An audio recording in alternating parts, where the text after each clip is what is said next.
Assalamualaikum warahmatullahi wabarakatuh. Halo semuanya, perkenalkan nama saya Arli Maya Sarizen dengan NPM 2453021027 dari kelas 24A. Saya merupakan mahasiswi dari Program Studi Pendidikan Matematika Universitas Lampung Angkatan 2024. Oke, pada kesempatan kali ini saya akan menyampaikan refleksi diri saya terhadap pembelajaran manajemen pendidikan. Oke, baik. Dari pembelajaran manajemen pendidikan, saya semakin menyadari bahwa manajemen pendidikan bukan hanya tentang belajar dan mengajar saja, tapi juga tentang bagaimana sumber daya, baik itu manusia, sarana, maupun waktu, itu dapat dikelola secara efektif dan efisien agar tujuan dalam pendidikan dapat tercapai secara maksimal. Nah, melalui pembelajaran manajemen pendidikan juga, saya semakin menyadari bahwa tenaga pendidik tidak hanya dituntut untuk bisa mengajar saja, tetapi juga dituntut untuk memiliki manajerial yang baik agar pembelajaran dapat berjalan secara optimal. Selanjutnya tentang konsep MBS atau manajemen berbasis sekolah. Melalui MBS ini, saya belajar bahwa betapa pentingnya otonomi dan partisipasi aktif warga sekolah, baik itu guru, kepala sekolah, siswa, maupun orang tua. Menurut saya, MBS ini akan membuat sekolah lebih mandiri lagi dalam mengatur sekolahnya, sesuai dengan kebutuhan yang dibutuhkan. Menurut saya, konsep MBS ini sangatlah relevan dengan konteks pendidikan seperti sekarang ini, di mana bisa kita lihat sekarang ini sekolah dituntut untuk beradaptasi secara cepat dalam perubahan, contohnya perubahan atau perkembangan teknologi. Kemudian, mengenai supervisi dan pengawasan dalam pendidikan. Menurut yang saya pahami, supervisi dan pengawasan dalam pendidikan bukan untuk mencari kesalahan, tetapi berguna untuk membimbing dan membina guru untuk meningkatkan kualitas yang dimiliki.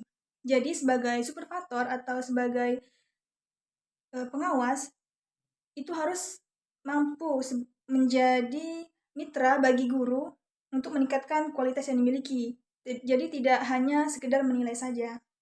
Hal manajemen sekolah. Saya belajar bahwa semua unsur-unsur yang ada di dalam sekolah memiliki peran yang harus dikelola dengan baik. Contohnya seperti komite sekolah, kesiswaan, kepala sekolah, dan lain sebagainya. Nah, dengan adanya manajemen sekolah yang baik, maka kepala sekolah dan tim dapat membentuk kebijakan dengan melibatkan semua pihak, sehingga dapat meningkatkan kualitas dari sekolah tersebut.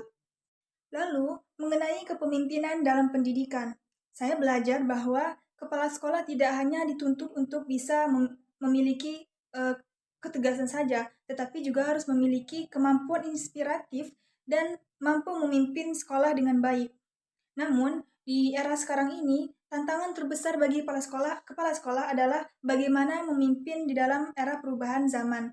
Contohnya, perubahan teknologi yang semakin berkembang saat ini, di mana pada zaman sekarang banyak ditemui guru yang kesulitan dalam mengelola teknologi. Maka dari itu, dibutuhkanlah kepala sekolah yang mampu mengelola dan membimbing guru dan siswa dalam mengikuti perkembangan zaman. Dari keseluruhan materi manajemen pendidikan, dapat saya simpulkan bahwa manajemen pendidikan yang efektif sangatlah penting untuk mengatasi segala permasalahan pendidikan di era sekarang. Tanpa manajemen pendidikan yang efektif, maka sekolah akan kesulitan dalam berkembang. Dan tanpa kepala sekolah atau pemimpin yang mampu membimbing, maka guru dan siswa akan kehilangan arah. Sebagai calon pendidik, melalui refleksi ini, saya semakin sadar bahwa memahami konsep manajemen pendidikan tidak bisa jika hanya memahami dalam konteks teori saja, tetapi juga harus mampu diterapkan dalam kehidupan nyata, seperti bagaimana berinteraksi dengan siswa, bagaimana berkolaborasi dengan guru, dan lain sebagainya.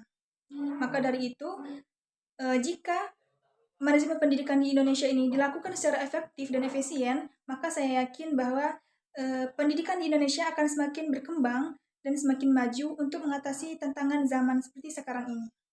Mungkin sekian video refleksi diri dari saya. Mohon maaf jika terdapat kesalahan. Saya akhiri. Wassalamualaikum warahmatullahi wabarakatuh.